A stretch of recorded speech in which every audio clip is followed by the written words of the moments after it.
Hello,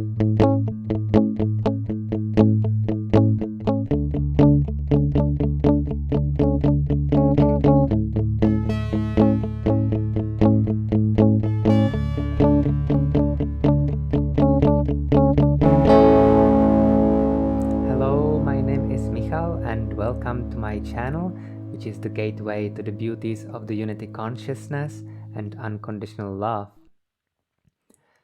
Today I would like to speak about the extraterrestrials, where and to who are they and why you don't see them, what we can learn from them, and things like that. Because I find this topic very exciting, especially because I have been in contact with them for quite some time, and since that happened for me, my life completely catapulted forward in a very positive way. So I learned a lot from them, and now I'm talking more about the positive encounters, because it is not always sunshines and rainbows, and I would like to bring that perspective at some point as well. However, why I'm offering this video in the first place is because there is already a lot of negativity all over the place around the world, whether it's COVID, whether it's politics, anything. And I hear a lot of people saying that, oh, what can I do? I am just a small drop in the ocean. And they feel like very disempowered, and they think that they need to change somebody else or wait until society changes until they can be happy. And that's just not true based on my own experience. Just because I already am in a state where I am fully standing in my power and creating the life that I would like and that I'm happy with, and without really having too much control or too much worries on how it goes, and I'm using all the light and the darkness to my benefit. So I would really like to offer these tools that I have recognized for myself and that I have verified for myself, also to you, to empower you, to give you a chance to change your life to better as well, and start your positive spiral of manifestation instead of the negative spiral that most people actually do. And also to give you hope that it can be better than this, because it looks right now as everything is just a huge mess, and there is a good reason for that. I don't know, reconstructions just work that way. Splinters can be flying, but in the end of it, there is a beautiful new renovated house. So we are sort of in this middle stage of the caterpillar coming through this cocoon, and in the end there will be a beautiful butterfly. And I can promise that in a very near future, I would say within a year or up to 3 years, we will have beautiful changes ahead. So let's start with a disclaimer. All the information presented is just based on my own experience, and it's verified by my own experience as well, because I connect multiple sources together. I don't have only one, but I also verify like other people. And if I find that, wait a second, if this is true, how does that fit into the bigger picture together with the other perspective, and try to really zoom out to see the whole thing rather than just small part of it, which can seem contradictory. And I highly encourage you as well to not just blindly trust what I'm saying, but also just pass it through the filter of your heart, and if it resonates, then take it. If it doesn't resonate, then leave it for somebody else to pick it up or not.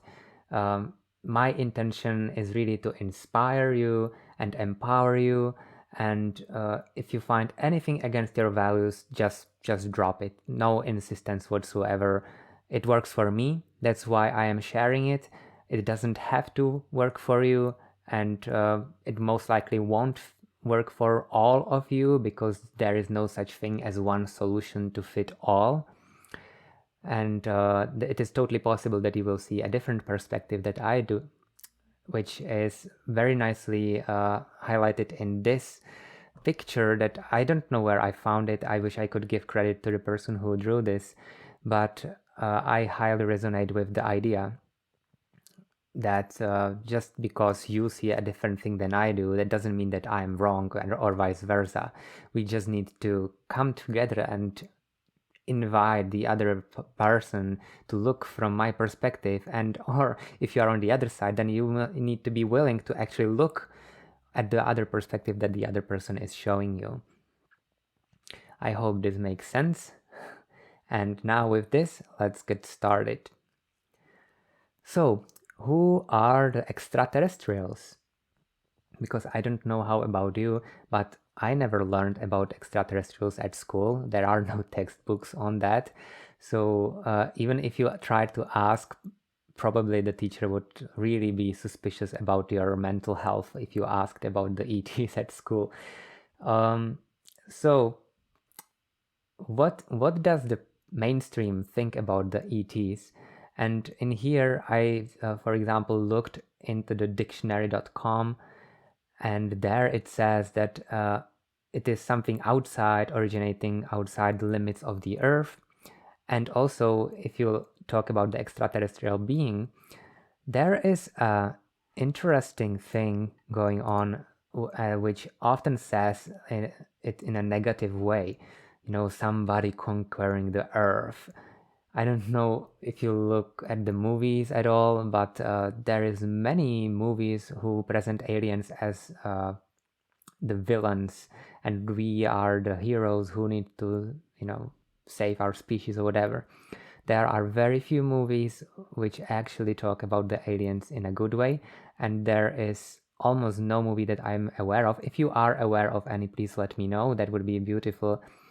Just again to broaden my view, where the extraterrestrials would be actually presented in a way that we can learn from them and they are helping us. So you also need to be aware of this kind of idea. What is the feeling in the collective consciousness where this fear of the unknown is very well ingrained in our subconscious through all these movies, through all the horror books and scenarios, sci-fis, just because we never had any positive public experiences. So we would like to change that eventually, and you will see throughout my presentation that this is about to happen. But we need to definitely invest a little bit more into the positive education as well, just so it's not so much one-sided. Okay, now, who are the ETs based on my experience? Basically any beings that aren't currently incarnated on Earth. Now that is a very broad term, because it can include the other physical species, which we typically call aliens. However, it is also non-physical species, ascended masters, angels and archangels of darkness / demons. Yes, demons do exist. However, based on my experience, they are not really bad, just because we tend to give anything that is dark the meaning of being bad. But you will see again later in my videos that in the unity consciousness, good and bad doesn't even exist, because there is this polarity, like you have proton, neutron and electron, you know, positive, neutral, negative. So you have some different scales of the light as well, and they all have these different specialties and different skills, different areas of focus. So there are, if I should use the terminology good and bad, just for the lack of the better word at this moment, there can be very good light beings and very bad light beings, as well as very good dark beings / demons and very bad dark beings. It's just like humans. Not everybody is good and not everybody is bad either. But you will see later that we will replace the words good and bad with coherent and incoherent, but we will get there later.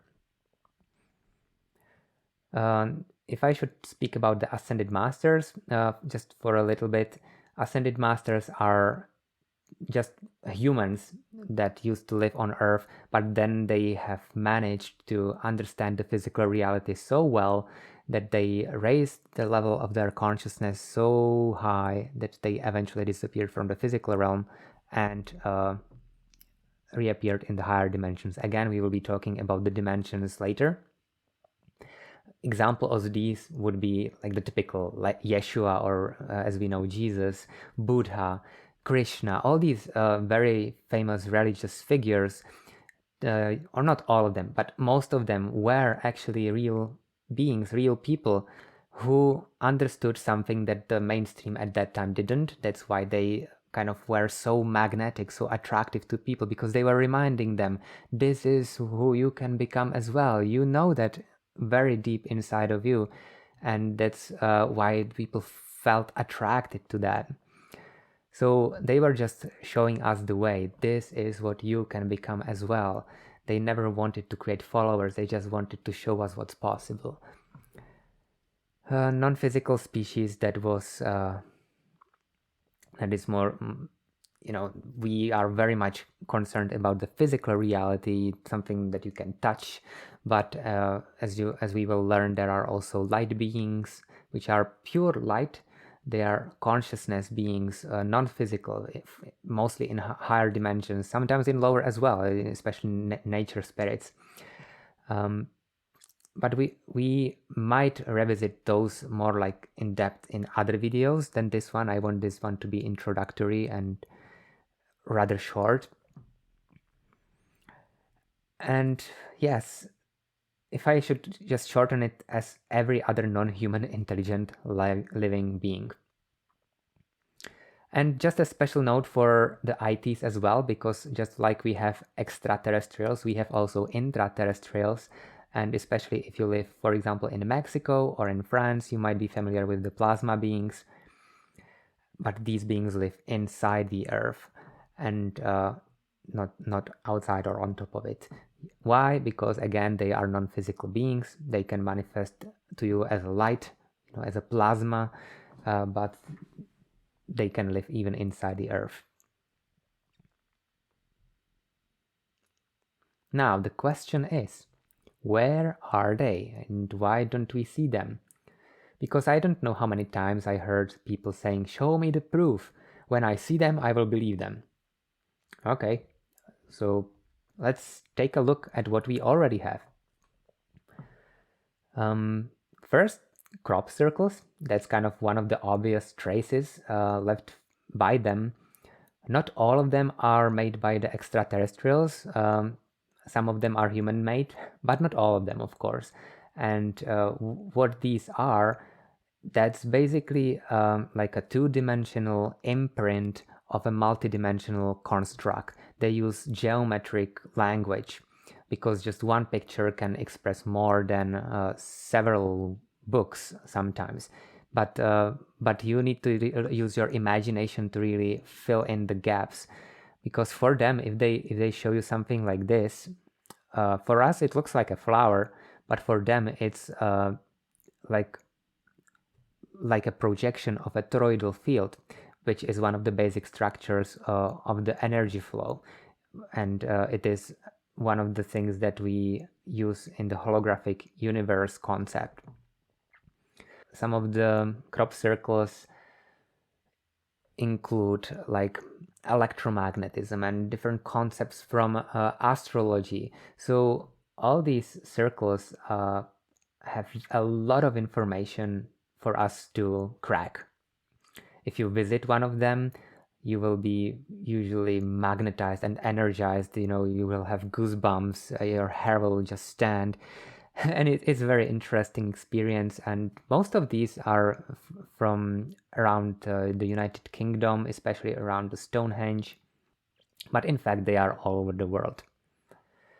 So The crop circles is definitely something that you can look into.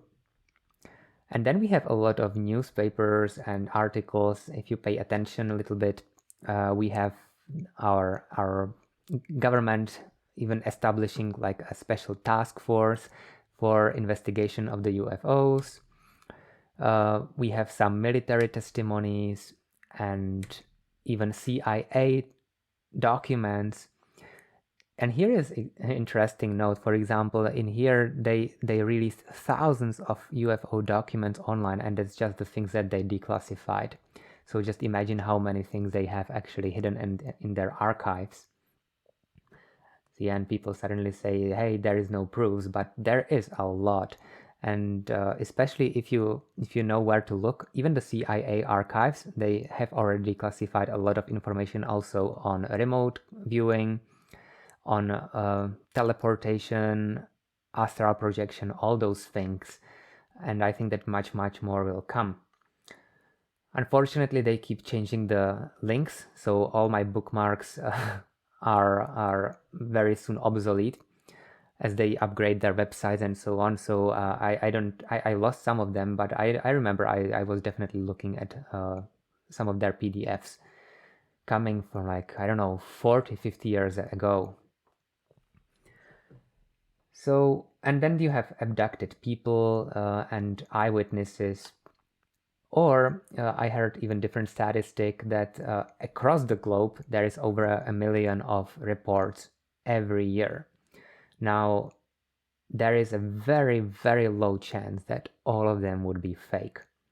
Most of them are. Most of them you can explain by, this is like hot air balloon, I mean the flying wishes, or this is like a reflection of the lens, and this is like our military or something like that. But if you have like 1 million of reports every year, then that's very low chance that all of them would be like that.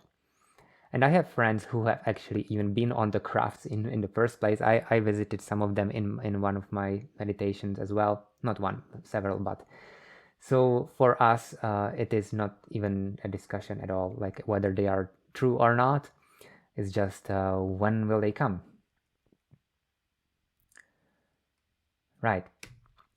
So now, an interesting thing is that they have renamed UFO to UAP.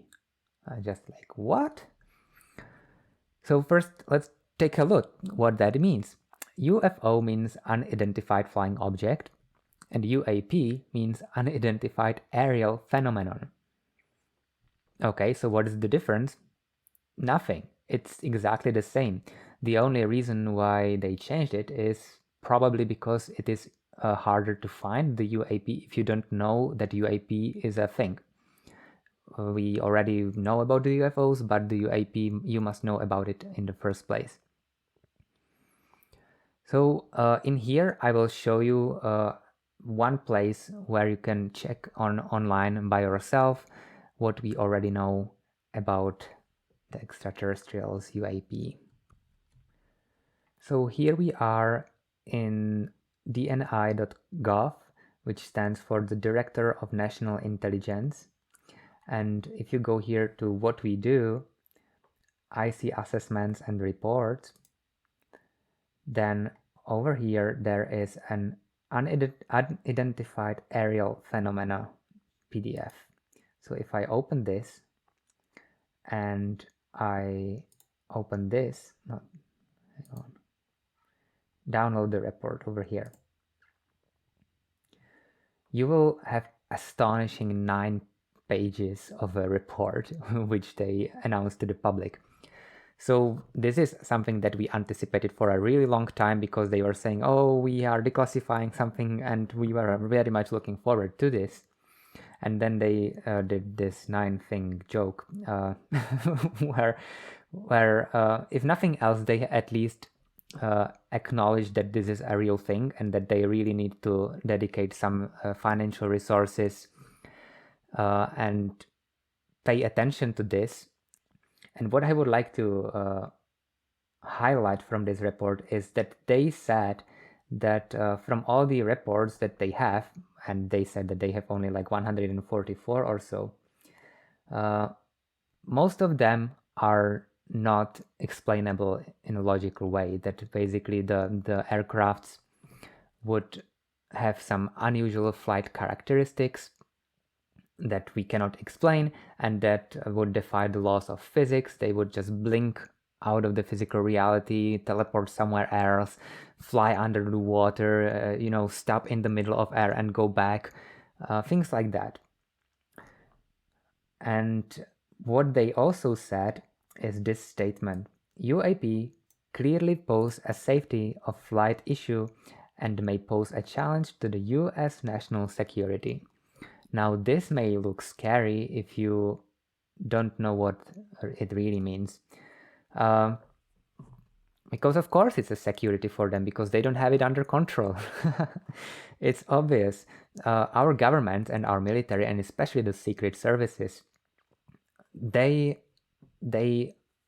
want power. They want to have everything under control. So if there is a civilization that is far more advanced than us, and our best technology cannot even affect them at all, then of course for them it would be a security risk, because there is nothing we can do. If they wanted to hurt us, then we couldn't do anything. If they can teleport right behind you from the other dimensions, if they use telepathy, and the moment you think about them, they know about it, then what do you want to do? So of course for them it is a national security concern, but we need to pay attention here to the facts also, that they have always been here. They never left. They have been observing us, and they have been actually helping us. And I will show you some of the documents where you can look at what, for example, they do. So from my point of view, this is also another good way how to look at it is, if you want the politicians to care about this, one of the ways how to make them pay attention to you at all is to tell them that the country's security is at risk, and then they will look at it. If you tell them, hey, the extraterrestrials have always been here, they don't really interfere much until we play with matches and try to bomb the earth, then they don't interfere, and it's okay, so why should we care? Yeah, why should we care? So this is just another way how it can get some traction and some attention. So from me, thumbs up. Even though it's nothing much, it's a good start that they at least acknowledge this, and that they are definitely looking into it. One thing that I would like to also mention is that not everything that is a UFO or that looks like a UFO is actually alien craft, because if you start really looking into this area, there is a lot of information and conspiracy theories how much technology we already reverse engineered from them, because there were some crashes of the UFOs, and suddenly the crafts disappeared. There are testimonies about technology that we already have. And even if you look at some Google patterns, here is one of them, triangular spacecraft, which is for some reason showed as abandoned, but there are many people who claim that we already have these crafts functioning and working. And basically they call it anti-gravity technology. There is a lot of references if you really want to dive into this. It's like a rabbit hole. Feel free to do your own research. However, there is so much more. And here I want to start a small disclaimer, because I will be showing you some of the resources that I can recommend, but I'm not affiliated in any way with any of these mentioned parties, and I do not receive any benefits from propagating these resources. I share them only because they really resonate with me. They helped me to understand all these things better. Some are more on the conspiracy theory side, some are more of the information from the ETs by themselves, and I always also mix it with my own guidance, with my own experience as well. So just so you know, I'm just sharing this to help you. I was actually looking into how I could show you how many of these reports we have, because I never needed this before for myself. I somehow resonate to it differently, more like through the within, through my own experience and meditations and telepathic connections and all the other channels that I will show you. But if you want to look at, for example, this website, there's many, but this is one of them that I googled and that I can show you. So muffin.com, it stands for Mutual UFO Network, and if you go in here somewhere, track UFO, and you can look at the live UFO map. So if you look at this one, it says last week 70 sightings, last month 405 sightings, and last year 5051. And this is just on this particular portal where people report them. You can click there. Sometimes they have even photos, they have descriptions. You can spend your time. I don't want to waste the time in here, but it's an interactive map. The other which you can look is in here, last 20 reports, and you can see that, for example, just during today or the last day, or the last 20 reports were just during the last day.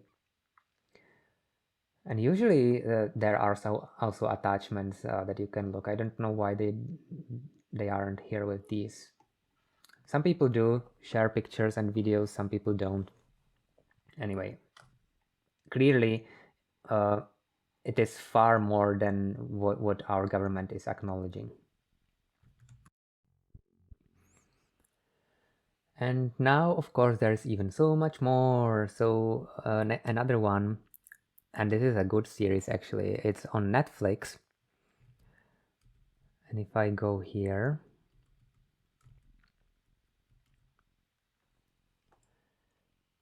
this is a series of, I don't know, 6 episodes where it's on Netflix, so this is available already to mainstream. I don't know if you have access to Netflix, but I'm in Canada and I totally do. So this is a series where they are going into a lot of evidence, even from the past, and people interviewing. And there is, for example, one of the events which was called the Phoenix Lights, where there was like 10,000 people witnessing one event where a huge crowd went over the city. And there is still not enough information about this even happening out there. Still kind of, we are trying to deny what we don't like, what is uncomfortable for us. So this is a beautiful series where they are really showing what is already out there, what happened to the military, how the extraterrestrials were intervening with their ships and their weapons. Because one of the reasons why our military and government knows about them is because their weapons get neutralized by the ETs, and especially the nuclear weapons. So if you are living somewhere near the nuclear weaponry base or something, that those areas are very likely to have these UFO sightings much more. And because what we still fail to recognize very often in terms of our government and military is how much all these experiments with the nuclear weapons influence all the other dimensions as well, because we only see the physical reality, only the things that we can touch, but it has far-reaching effects which ripple out to the other dimensions as well, where all the ETs live. So when the ETs see that we are playing with the matches, that's how they call it, we are for them like children playing with matches, and sometimes we are very, very irresponsible in this effort of playing with the matches. Just, hey, I wonder what happens if I set this on fire. So they extinguish us.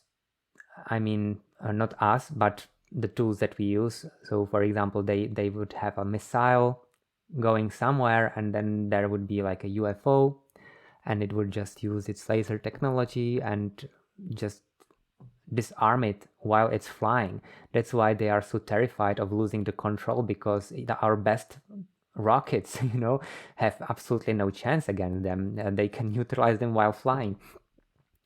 So what the ETs are really doing is that they are sort of protecting Earth so we don't blow it up as well. And they are giving us chance to learn and mature as well with them. And for this, it doesn't matter if it is like the coherent ETs or the incoherent, because all of them want Earth to be intact. It's just humans who are destroying Earth and don't understand that if we destroy Earth, then we are done with it, right? All the other ETs, if they are intelligent enough to figure out interstellar travel, they are intelligent enough to figure out that you cannot destroy the planet you are on. I think that is kind of obvious. So that's Netflix, and I highly recommend this series. It's a nice introduction. Then we have Gaia.com, which is also a beautiful page. It is more like an alternative TV, where if you are experiencing some of this awakening, tapping into other dimensions, having astral projection experience, maybe meeting some ETs, whatever, this TV is gonna make you feel like that you are more normal because then you watch it and, oh, I didn't know that we knew about this. Oh, there is so many people out there who have the same experience. Oh, look at all this evidence, and they have beautiful documentaries there, and so many of them. Of course, there is also a lot of content based on the conspiracy theories, so you still have to kind of choose wisely what you want to gravitate to, because, for example, I don't want to put myself too much into the conspiracy theories just because of the reason that it is very disempowering to believe that somebody else has power over me. But on the other hand, there are really some conspiracy theories which are happening. They just don't have that much power as they claim to be. That's one of their specialties, that make you believe that they have much more power than they really have. And that's also my task in here, to give you the chance to recognize that they don't have that much power over you. So if you awaken, if you stand up to your potential, there is nobody and nothing that can stop you from anything. And the first documentary that I can recommend is called First Contact. It is done by Daryl Anka, who is a channel for Bashar. And Bashar is the first contact specialist from the Sasani race. Sasani are one of the positive ETs that are actually about 3,000 years ahead of us in evolution. They have human genetic connections. I will be talking about the hybridization agenda sometimes later. But they are in this state where they have understood already how the structure of the universe works, according to them at least, how you can create everything by yourself, I mean your experience of the physical reality, and how you can raise your consciousness to that level where you don't experience any sicknesses, any diseases, any danger, or anything like that. So First Contact, I think that's a very nice introduction to the Sasani race and to how they are helping us. It also explains some of the abductions, why they happened, and what they were good for actually, and how we volunteered for them to happen, to contribute, to create actually the Sasani race. Is a direct result of these abductions, and now they are kind of paying back by sharing all this wisdom with us.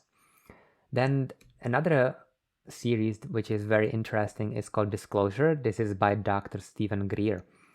And this is more like on the conspiracy theory side, but again, I recommend to watch it with the idea of, I want to understand what is out there without really jumping on any fear. I don't think that it is his intention either, but it can sometimes have this effect on people when you really realize, oh my God, there is somebody hiding something from me, and that they are using this technology and developing this technology to control me. Oh my God. And now you jump on the fear vibration. And that's not the point. The point is really to just inform us so we can be aware, and so we can make informed decisions, and so we are not surprised when that actually starts showing up, and it is going to show up. So Dr. Stephen Greer, he is definitely one of the valuable sources that I can recommend as well, especially if you want to see what kinds of technology we humans already have. Now, another series called Initiation on Gaia TV.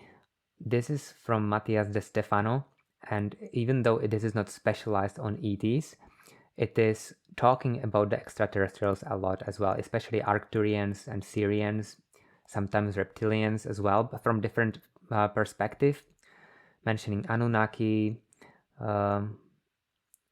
and others. But basically, Matthias De Stefano, his specialty is that he remembers his past lives and between lives as if it were tomorrow. Sorry, yesterday. Sometimes tomorrow as well. And he describes his memories, how he was living in Sirius, and how the Federation Council can even look like, what he was deciding when somewhere else, on off the planet, what we are doing here on Earth, how it is related to the Orion Wars, all of these things from a very different perspective. He also remembers Atlantis and ancient Egypt very well, so he also offers a lot of understanding how they understood the universe at that time. So this is very interesting experience, especially if you like, for example, sacred geometry and how it all links together. It is also very hard to swallow, to be honest. I think that I'm a software developer, so I'm very logically oriented, but even I have to watch some of the seasons like several times in a row just to understand really what he wanted to say, because it is complex. But what can you expect when you are trying to squeeze like the ancient understanding of the universe to like 20 minutes episodes? But it's fun.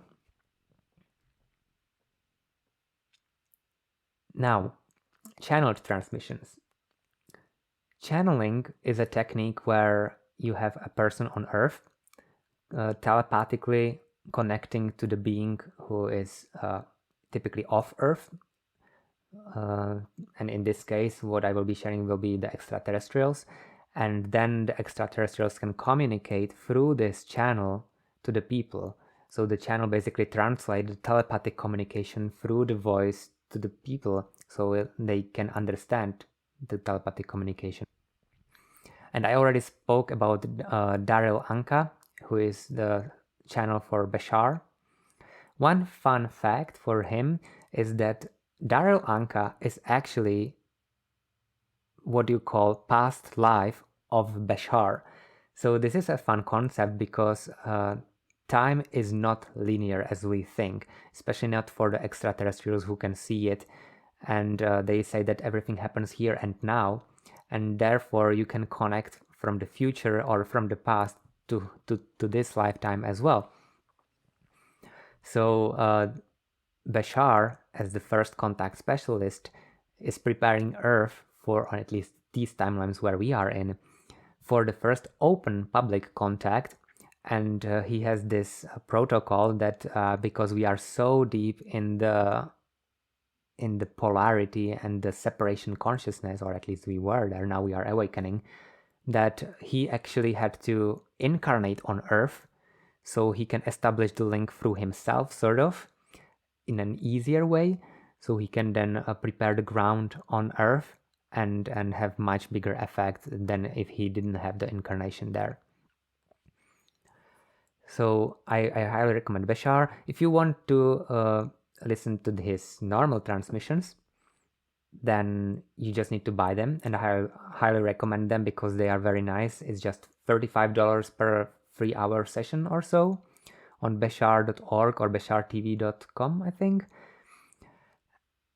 And if you want to if you want something for free, then you are free to join the Bashar group on Facebook, where there are many snippets of his transmissions, of his wisdom, of the empowering messages that they give us. And that's one of the things why I like them, because they always are positive, they always are empowering. They will never say that somebody else has power over you. They will always say how you can actually get what you need and how you can actually unhook yourself from all these victim modes that somebody could be buying into. So Bashar, I love him. Then Ryok, that's another Sasani being that I resonate as well with, and he is channeled by Tyler Allison. Just the difference between Bashar and Ryok is that Bashar is the first contact specialist, and Bashar is more like a representative for the, not representative, but he is involved in the hybridization agenda itself and teaching. So while Bashar covers the general topics for the big population, Ryok, because he has also smaller audience, he can go deeper and more specific. So I highly recommend this one as well. It is interfacing shamanism, it is interfacing the healing modalities, hypnotherapy, all of them together with a different perspective from above, where it actually makes sense, where it gives you the logic that you need. For example, I am very mind-oriented person as a software developer, and what they describe is just, oh my god, this makes so much sense. I could always feel it, and I knew that it is this way, but I could never describe it. And they just put it into the words and say this is why, and this is why, and this is why. I'm just like, okay. So now it makes sense. So if you are like me, I highly recommend the Sasani, the Yahiel, all of them. Speaking of Yahiel, Design for Awareness is another channel from Viteka Kulhoff. I think she's from Denmark, and she channels Arjun, Yahiel civilization. That's like another level of hybrids who are even closer to the humans than Sasani. And they will be involved in the first open contact that I will be speaking about a little bit later. Now, if I go to the more traditional extraterrestrials, there is Daniel Scranton, who channels Arcturians. And Arcturians, based on my information, are the representatives of the non-physical species that basically they have evolved in the evolutionary ladder to be just basically pure light beings, pure consciousness beings. So they don't have physical bodies anymore. But they can still connect with you, and they can still communicate with you. So he has a newsletter that you can subscribe to, or if you don't want, you can just go on his website, and every day he channels one message from the Arcturians for free. Excuse me. So I subscribe to his channel, and I get every day in my mailbox news from the Arcturians, and I use it pretty much instead of the TV news, because you get what is going on in the world, but from a completely different perspective, which is based on unconditional love. And it's a good reminder, even if I know many of these things just keep repeating over and over, it's a good reminder to look at the things from the positive perspective, and what it can be good for, and what our emotions can be good for, and how you need to feel what you need to go through, and all of that. So again, recommend. And the last one that I would like to recommend now is Cryon. He is not really extraterrestrial being, just like we think about aliens, but as I said before, extraterrestrial for me is anything off the planet. And Cryon is, he calls himself a magnetic service being. Similarly as Abraham Hicks is like the infinite intelligence.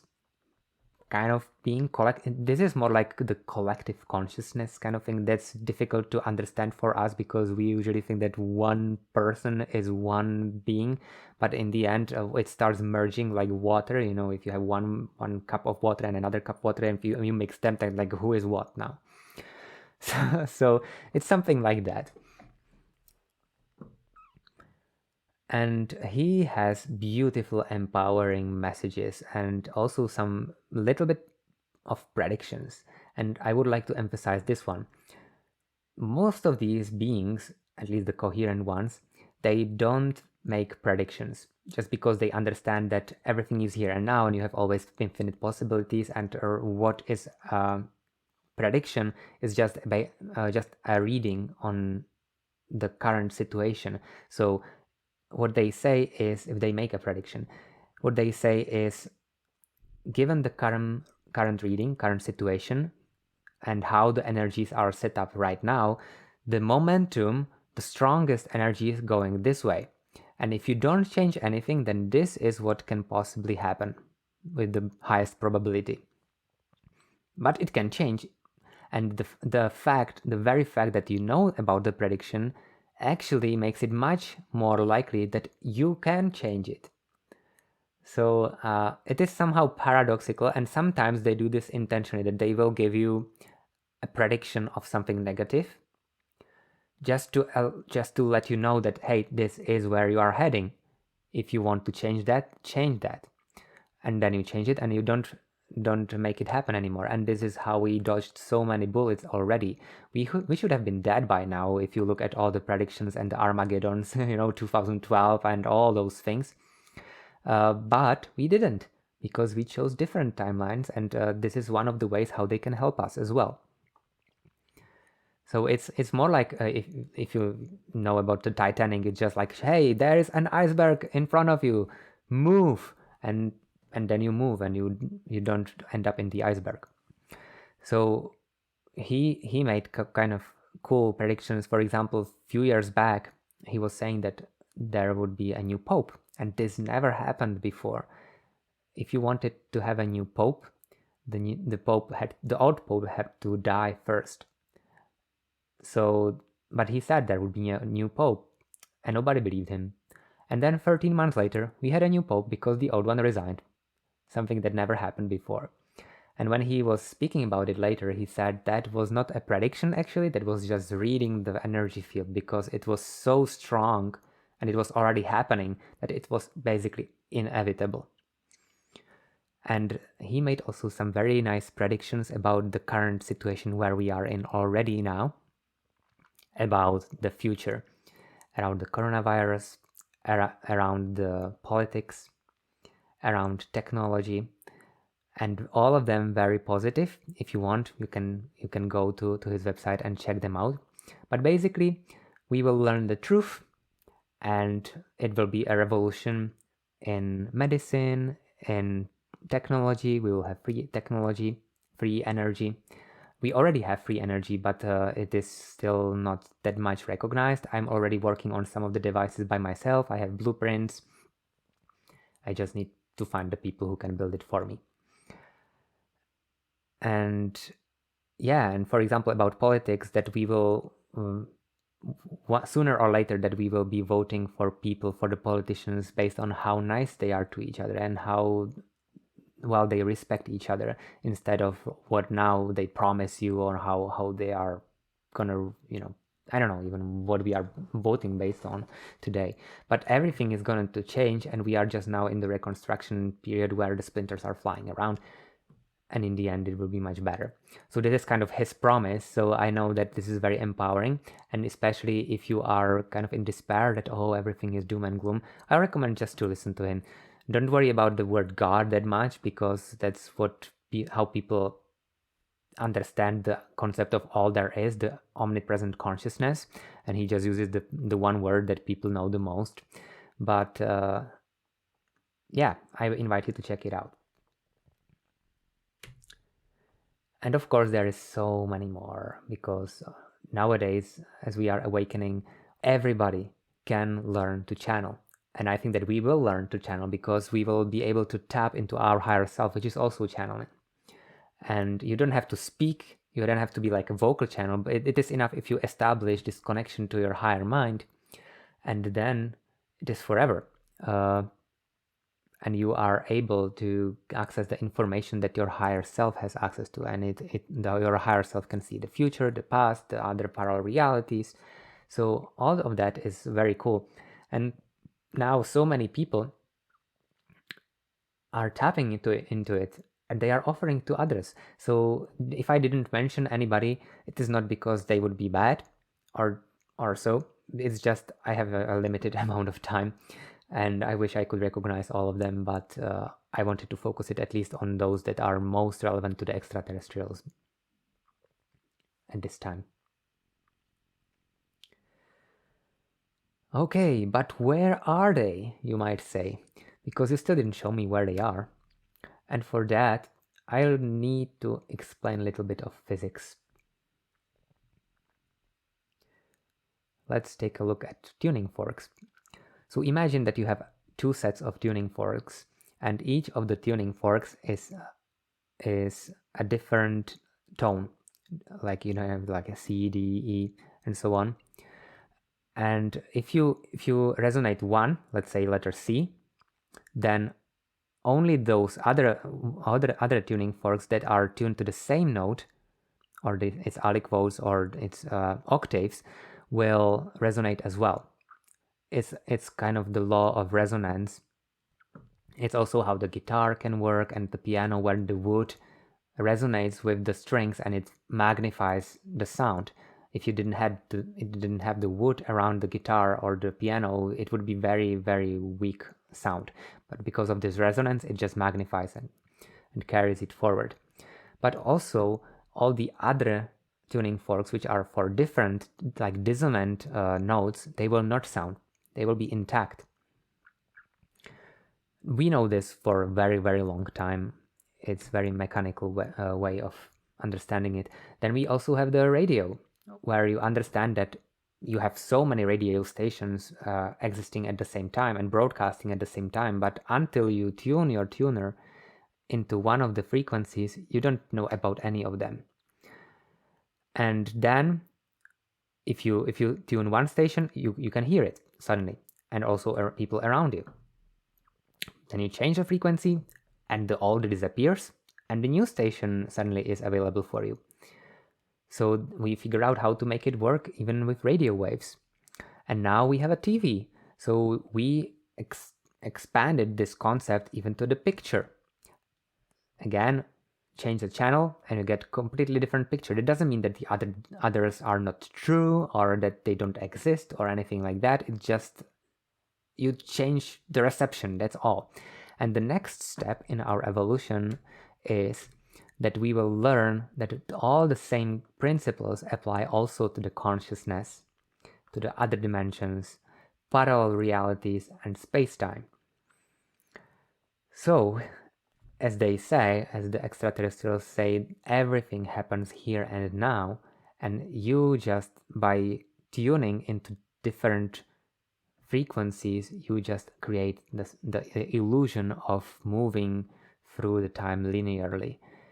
But for them, it's all just, they can hop, they can teleport, they can be here, there, not here, whatever they want. And that's why they also say that what for us appears to be a magic, for them it's just science that we haven't discovered yet. It's physics. So where they are in other dimensions on a different TV channel. That's all.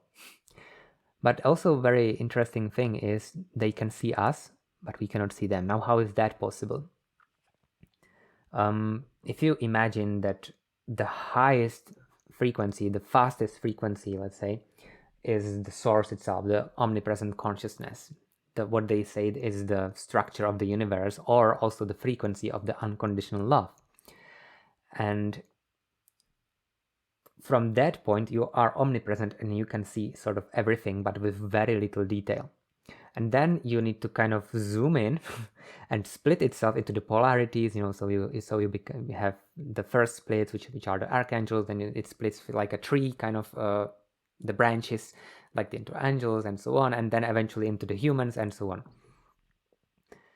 And then the lower the vibration, the more separated it is.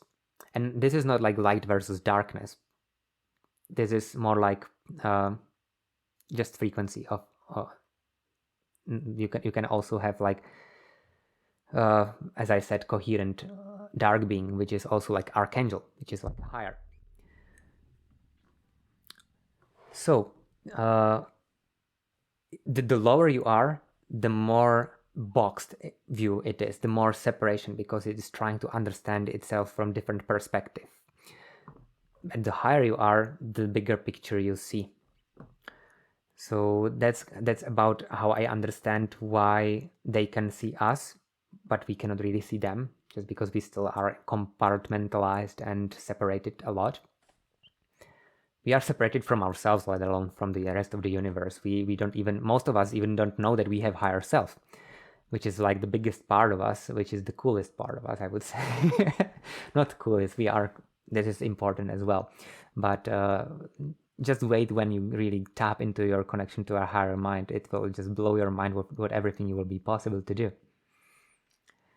So yes, there could be extraterrestrials right behind me and you wouldn't see it, but they would see you. And then the question is, why don't they land? And now I want to define the coherent versus incoherent more. Coherent is harmonious and in alignment with all the aspects of the true nature. I mean, actions, emotions, thoughts, and you could call it also healthy, but I don't like to use the word healthy just because it suggests that something is broken with you or that you need to fix something, but that is not really true. The coherent being understands that everything has its true space in the structure of the universe. So coherent means all of that.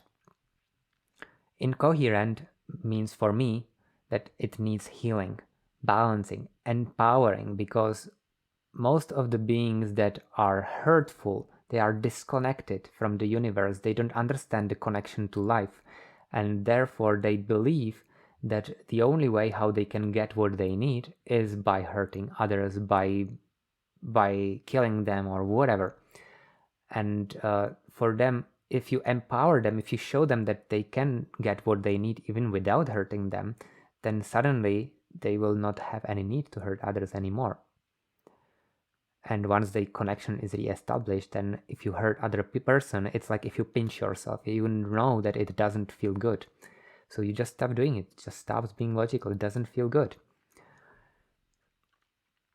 And we will be probably talking about this in another video where I will be speaking about bringing more compassion into all the villains, because in the end they are all just wounded children who have no idea how to do things better.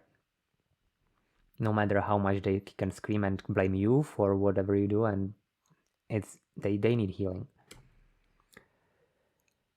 And I want to again emphasize that this has nothing to do with light or darkness, and that good and bad doesn't have any sense in unconditional love and unity consciousness point of view. There is no judgment, there is just unconditional love. It has no conditions, it just understands everything, why it's there. Okay, so now why don't they land? And in here I will try to take it section by section. First, non-physical beings, they simply cannot land. If you don't have body, and how do you want to land? I mean, they can be here, literally, but if they are non-physical, you are not gonna see them. So that's the idea. But then we have the less coherent beings, and for them, let's say that they don't really share our enthusiasm of knowing the truth. They don't like being seen. They prefer to work from the shadows and just pull the strings unseen, unrecognized, because then they are safer, because if you know the truth, then you can also change your situation. If you don't even know that you are, I would say, controlled, even though I don't agree with that at all, they just want to make it seem like that, then you don't have any problem, right?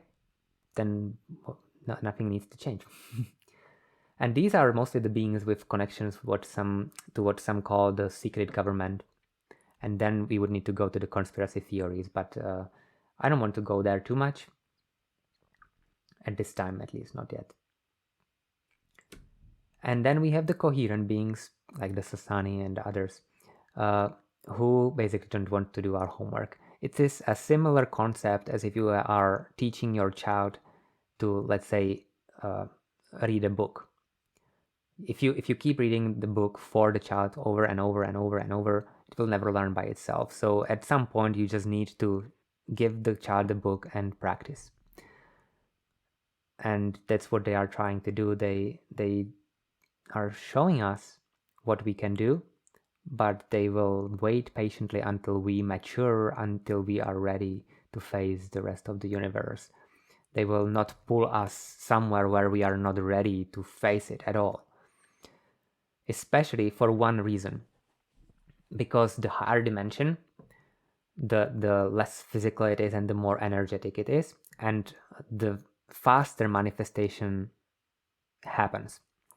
So some people would like to, let's say, escape from the physical reality, from the 3D reality by jumping into the 5th dimension, and they think that it's going to be better. But if we don't heal our wounds, if we don't learn how to manage our emotions, as soon as you get to the 5th dimension, you start manifesting your wounds and your fears, and you will basically manifest your killer as soon as you think that something could kill you.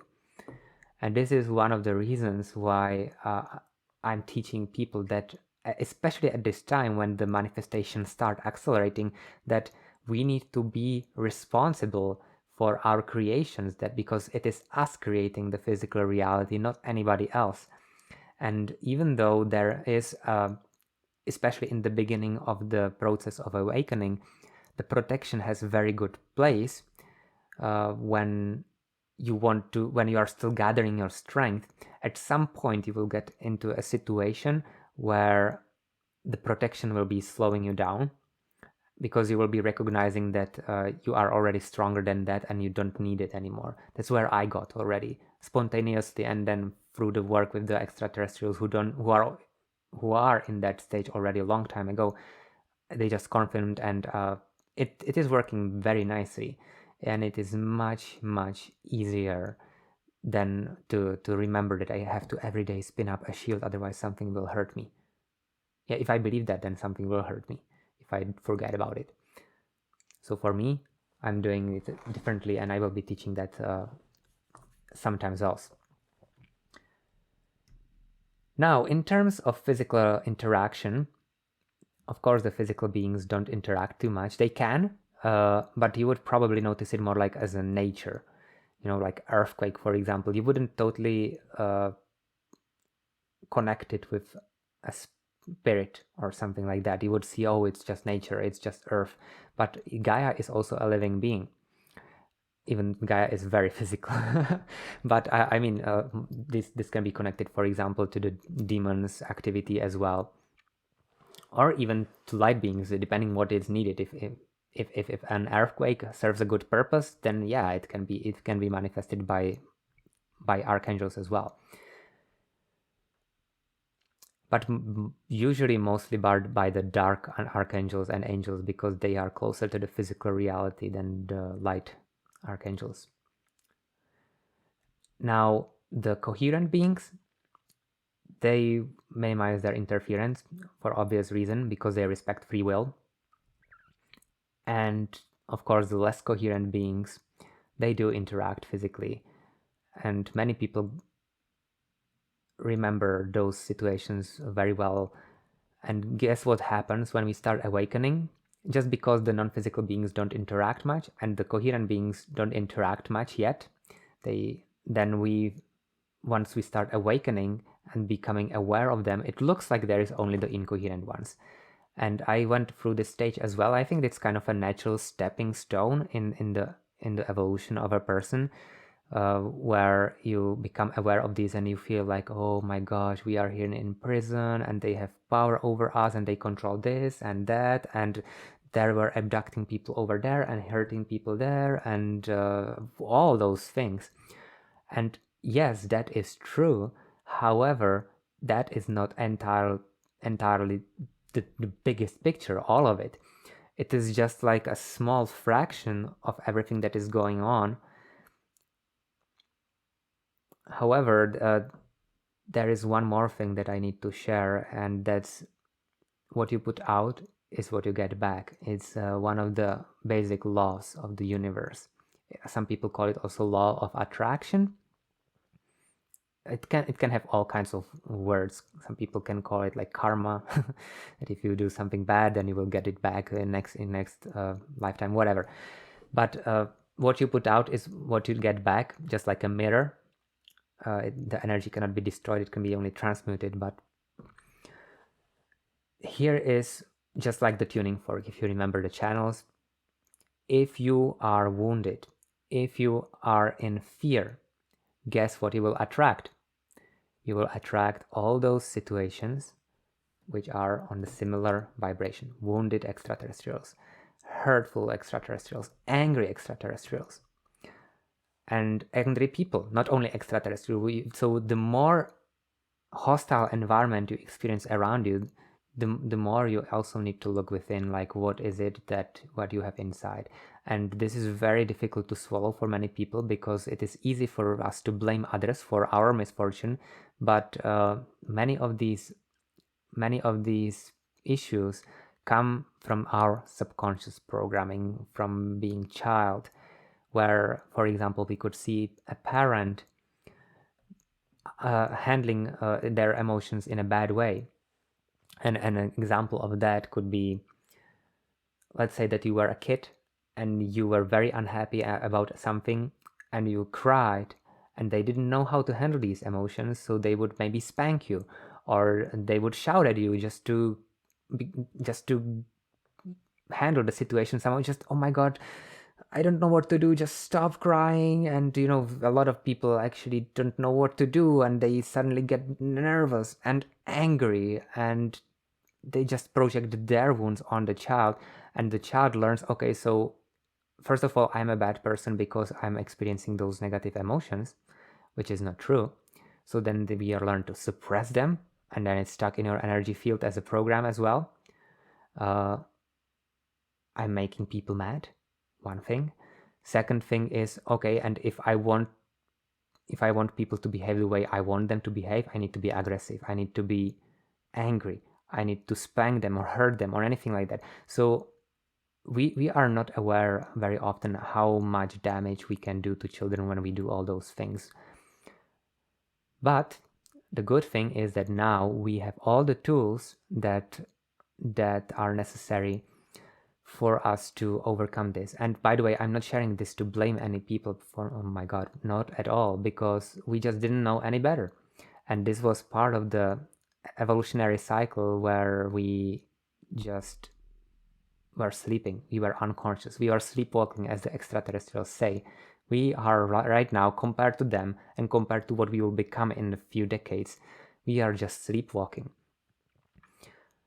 So it is not really our fault if we had done the best we could and it wasn't the best we know now. But now, because we are learning new things, we can do so much better.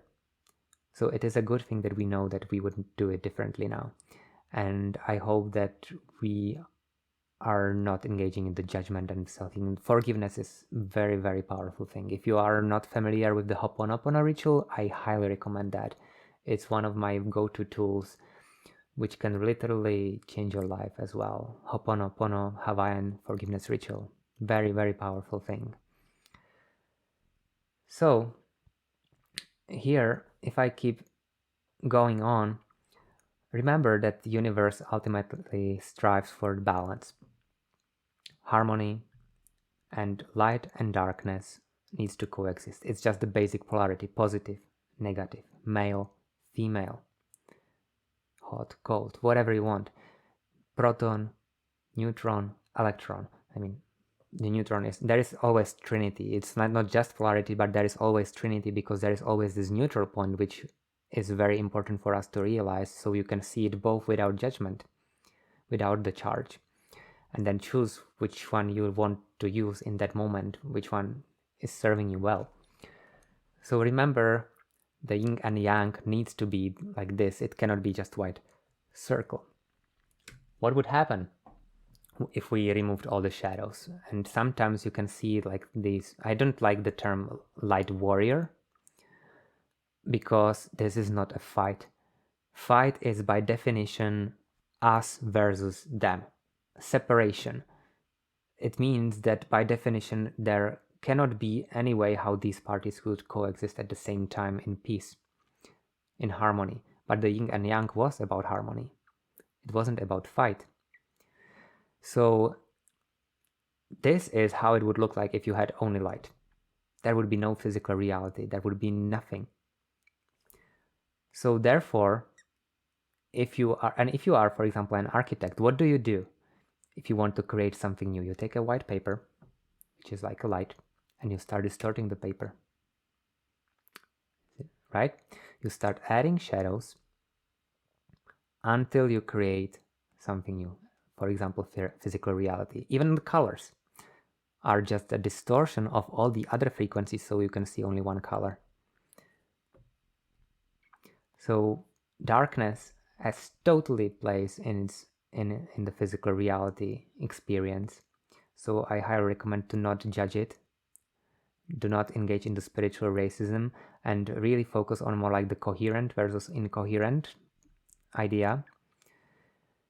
And you will be able to also use the alchemy to your benefit. The alchemy, the transmutation of gold, lead to gold, is about this as well. To use all of it, to use to transmute your shadows, your wounds to gold, and use all the parts of the universe, not just half of it, all of it, light and darkness equally. The life becomes available in womb. You are born in womb, which is full darkness.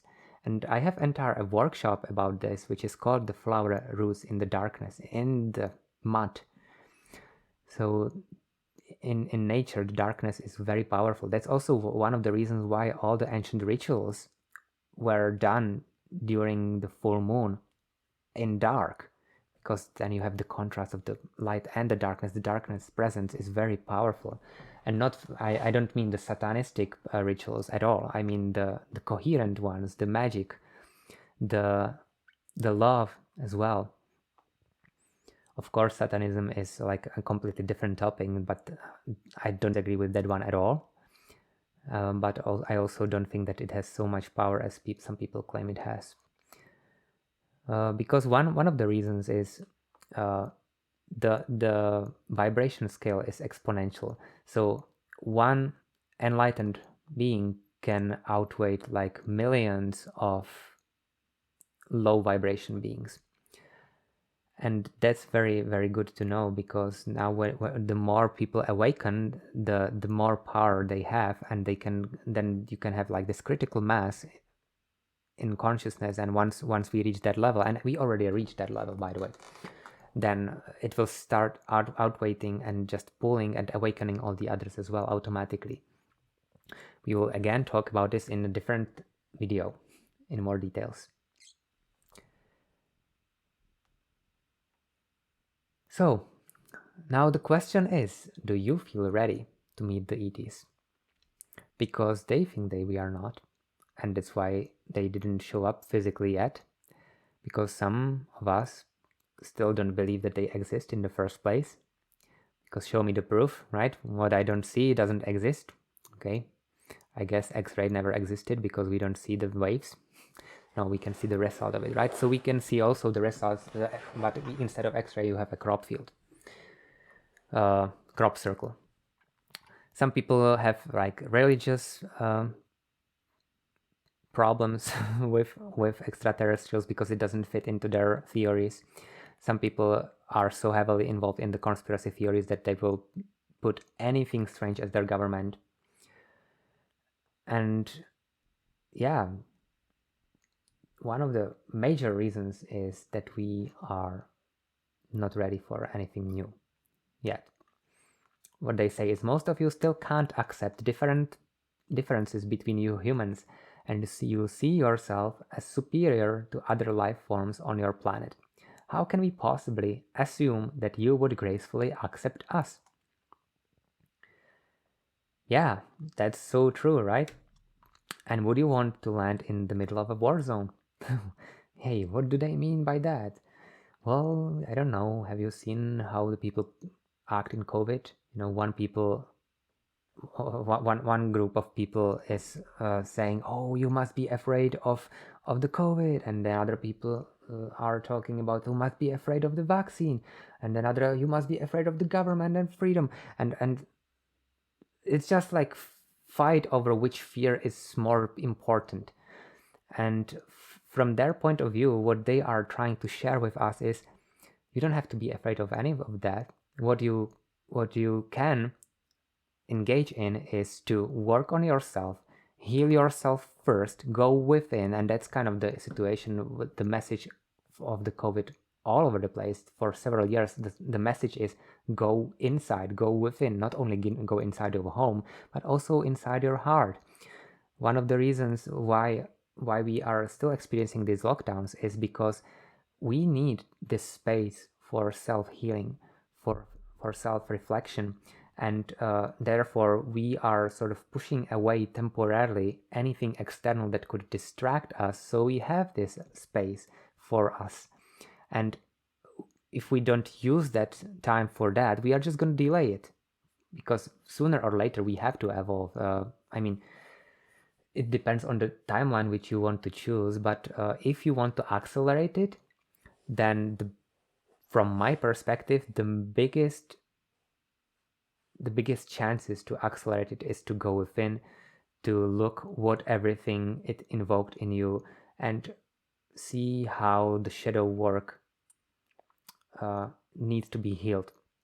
All the things that are triggering you are just showing you something about yourself. Oh, here is where I'm giving my power away. Here is where I'm giving my power away.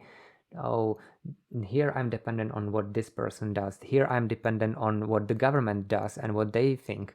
And all these things where we are dependent on what somebody else does, thinks, or feels, this is just so much disempowering for us, because then we are not living the life the way we can. We are living the life how anybody else wants us to live it. That's not us, that's them. So this is one of the parts of the awakening that we are going through as well, that we are realizing that we don't need to be dependent on other people. We don't need approval of other people to be me. And we can totally heal ourselves. And through that, I will show you in some future videos that through that you can basically switch the TV channels to experience positive realities instead of the negative realities. Because again, like attracts like, and if you are wounded, you are not gonna experience the positive timelines. So therefore, you need to heal your wounds first, and then the physical reality, the mirror, will just naturally follow. It has no choice but to follow. So, to be here, we are basically so much afraid of anything unknown or anything different. So we are discriminating people on all of these things like skin color, age, and especially children, because for some reason we think that children are stupid, but they are not. And in fact, the awakening is led by children. And every generation, what was difficult for one generation is much easier for the new one. And for me, for example, what is still challenging, I have to practice telepathy a lot. For the children, it will be piece of cake. It will be just totally natural for them. Like, why are you even asking that? So I recommend to pay some attention to them. I don't mean like let them do whatever they want. They still need to learn how to be responsible, but they will show you a lot of wisdom, especially once they start tapping into the past lives and parallel lives. The age will mean absolutely nothing, because suddenly you can talk with a priest with like hundreds of years of experience from the past life. And this is going to be quite tricky for us because we are used to have this hierarchy based on, okay, the older I am, the more experience I am, the more credibility I have, the more respect I have to have. And that's good, you know, especially we should really honor our ancestors. However, the paradigm is changing now, and it will not be based on age, but based on coherence, which is a completely different thing. You can have coherent child and totally incoherent parent. And I'm pretty sure that many of you will have experience like that as well. It's much easier to blame people than take the responsibility for your life. So please respect the children with respect. Gender, yeah, of course, sexual orientation, religion, financial options, experience, preferences, perspectives, opinions, visions, core values, and skills and talents and abilities and parents and history and background, all of these things, you know. So discrimination is not only about the typical things like skin color and gender that we hear about. It's all of these things. And all of this is something that we need to learn to honor and respect as a good thing. The diversity is a good thing. Otherwise, why would we exist so many different species, different people? There would be just one human that would have all this one perspective, and that would be good, right? And for example, the core values, I want to give you an example from my life. There was one moment at my work where I had an argument with a person from my team, and I blew up. And I didn't understand why, because I usually don't blow up. I'm usually more like phlegmatic and peaceful and calm person, but somehow she managed to poke into the sensitive parts that I completely blew up. I used some rude expressions, and I was surprised how come this happened. So then later I sat on it at home, I meditated on it, I scribed like several pages of text for myself where I needed to really understand what was going on, what everything happened.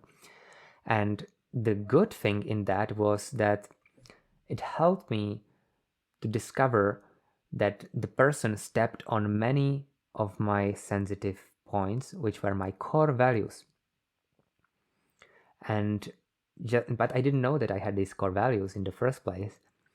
So then I talked about it with this person, and she told me that she actually has different core values. So for example, for me, transparency and honesty is a good thing for collaboration in a team, you know. But for her, transparency and honesty would be issue with privacy and danger. And that's something what usually happens, especially for people who feel somehow guilty that there is something that they don't like being seen as vulnerable, and they usually have bad experience with being exposed, somebody misused their trust or something like that. It is usually connected to some wounds. But the point is that if the person has developed these core values and they are in contradiction with mine, there is no way how we are going to agree on a single solution. Because what works for her doesn't work for me, and what works for me doesn't work for her. And that doesn't mean that her is bad or mine is bad. No, it's just that she needs something else than I need, or at least in different order or a different priority or anything like that. So that situation helped me a lot to, first of all, see that what the emotions, the anger, what it was actually good for. And because I learned something about myself again, where I was giving my power away by not being aware of what is motivating my behavior. So I learned that about myself. And then also I understood that the fights and the conflicts can be just because some other people don't care about the same things that I care about. And it can be as easy as that. It's not important for them as it is important for me. And I recognize that.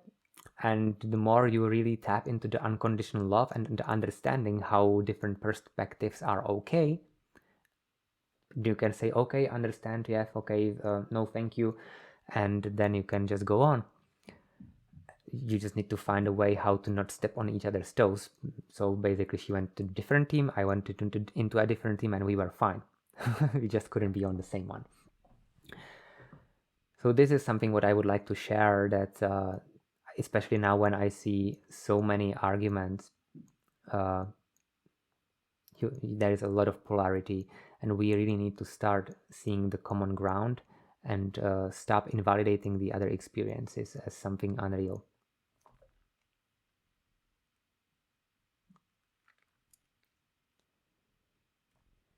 And this is another, I wish it was a joke, but it isn't a joke. This is another picture and quote by Albert Einstein, that everybody is a genius, but if you judge a fish by its ability to climb a tree, it will live its whole life believing that it is stupid. And it is so true. And we also like to label people. So the dog would be hyperactive, seal disabled, fish mute, elephant fat, the, what is it? Penguin. The penguin would be autistic, monkey ADHD, the crow would be ungrounded.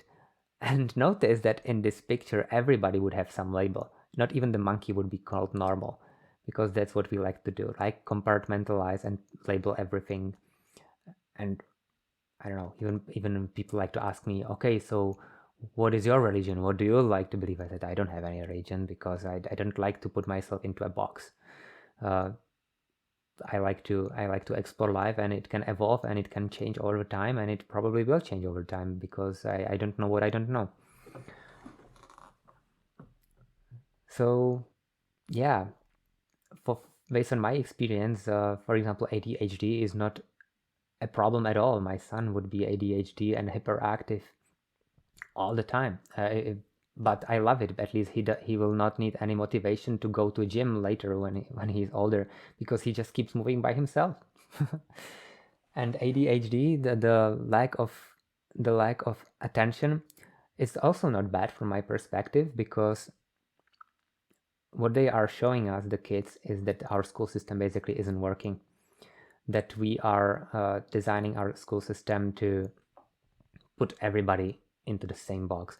So everybody is the same background, the same basics, and it completely invalidates any individual preferences, talents, and excitement, passions, all those things. So the children are just showing us that our education system is something that needs to be changed, not them. They don't need pills. They just need somebody who cares.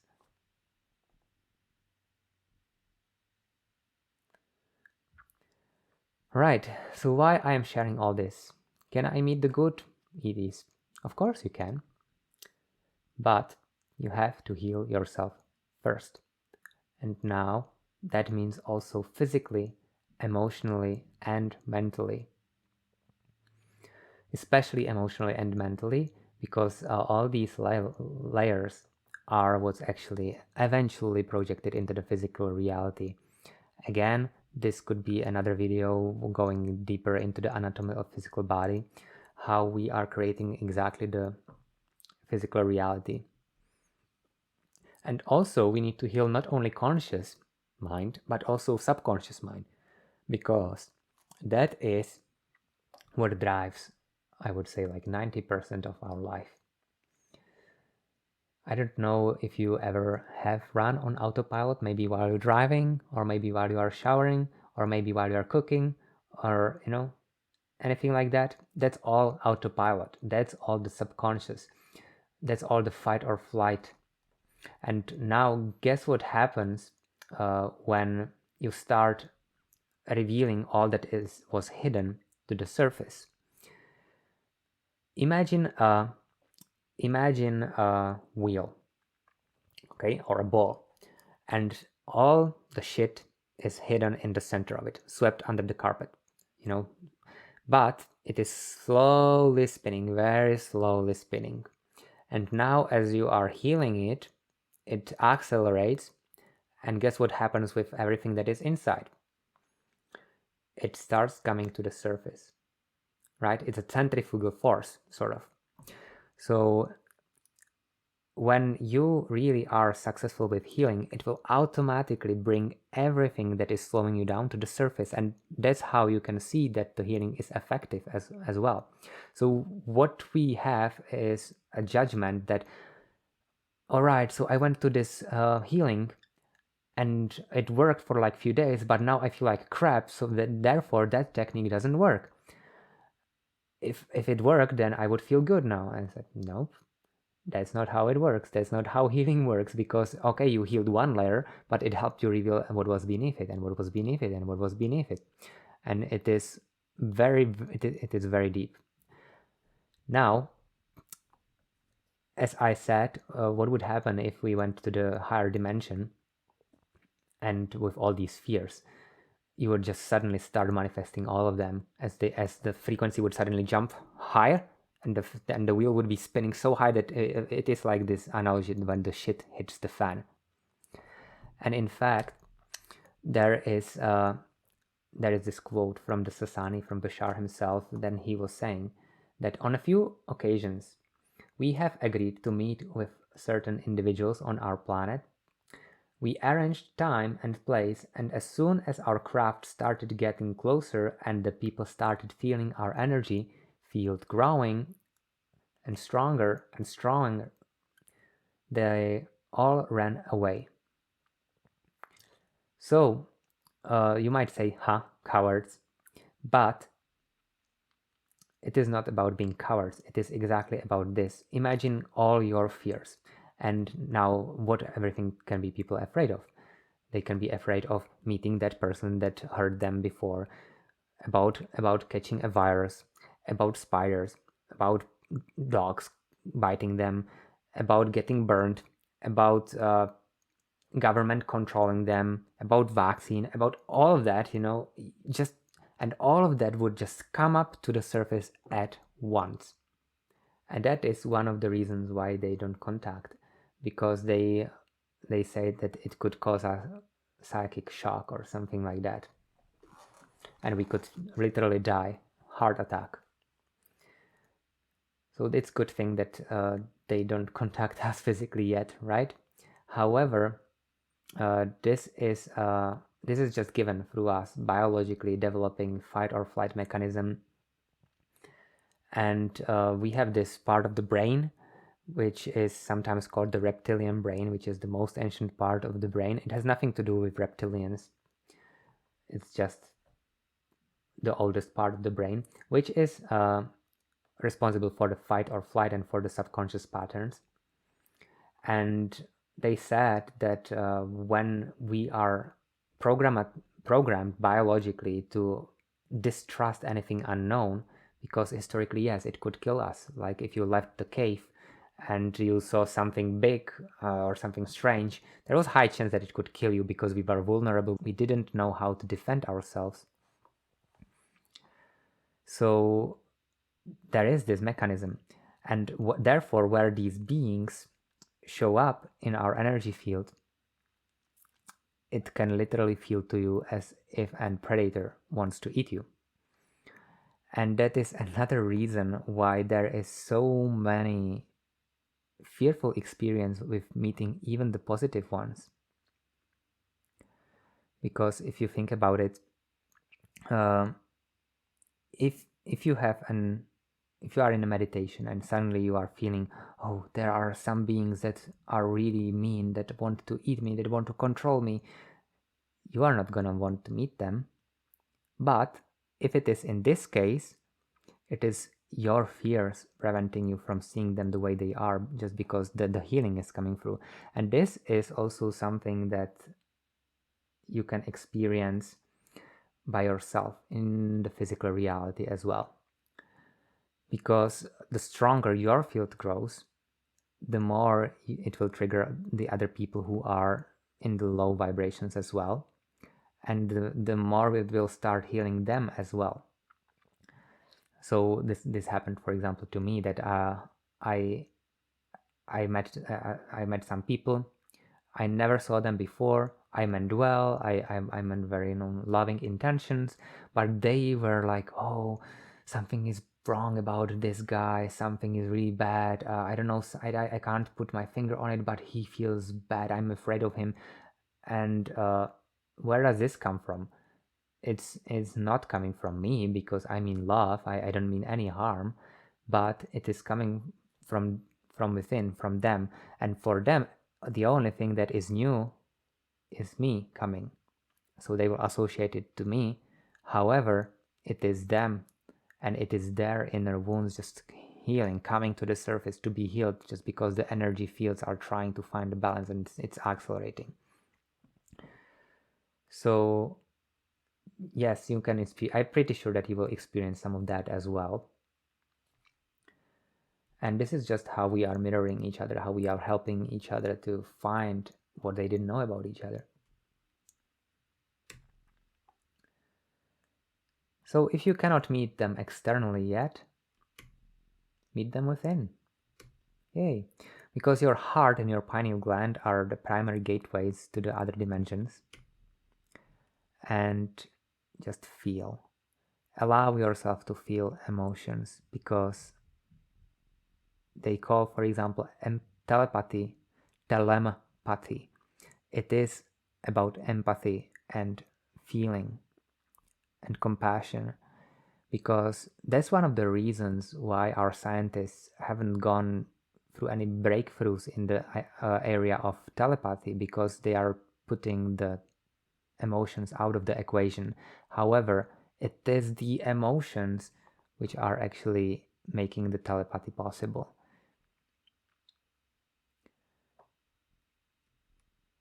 And invite them to meet you, for example, in your dreams and meditations. Dream work is a very effective technique, how you can set an intention. For example, I ask my extraterrestrial friends to meet me tonight in my dream, and then you go to sleep and see what happens. I will probably create a different video just on this topic, because it's fun and very deep.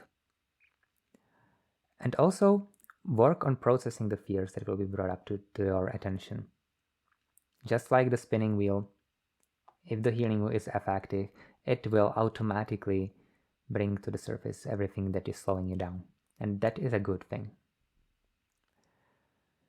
Get used to their existence mentally and emotionally. What you can do is also to, let's say, print a picture of the extraterrestrials, put them somewhere in your room so you can see them every day, to kind of to get the idea that they can be around. And there is the window of the first public open contact, which is right now scheduled for about 2023 to 2033. So this is very exciting news, because if you remember what I said, that we just need to be high enough for them to be able to interface them physically. If they say that there is a high chance that we could meet in 2023, that means that by that time our collective consciousness will be in high enough level for them to not cause us the psychotic shock. And I think that this is actually brilliant news, one of the many predictions that are very exciting for us, because that means that we will be living more in love, more in compassion, and we will experience the extraterrestrials in a positive way. So here are some key takeaways. First, we are definitely not alone. So take your time to absorb this and work on accepting the diversity as a good thing. Do your best to remain open-minded and flexible. Self-healing is critically important at this time. Trust yourself, you can handle this. And again, the more you work on yourself and the more confidence you get that you can actually do this, the more you will realize that there is nobody that has actually power over you. And then it doesn't really matter what the others do. It will be much easier for you to also trust them. And most of the ETs that interact with Earth right now are just pure love. Of course, there are the others that are not that coherent and they, let's say, have their own agendas. And again, there will be a different video probably just on this topic because it needs much more attention and explanations. And we spent already like a lot of time. I'm sorry this video is getting long. I don't know how to do it short. Sorry. Yeah, remember that you will attract those situations and the beings that are on a vibrational match as you, TV channel, switch, but you are, though your vibration is the controller. And yeah, what you put out is what you get back. And now this is a very exciting thing that I want us to focus on as well. We have so exciting things ahead because what they call magic is just, what we call magic is just science for them.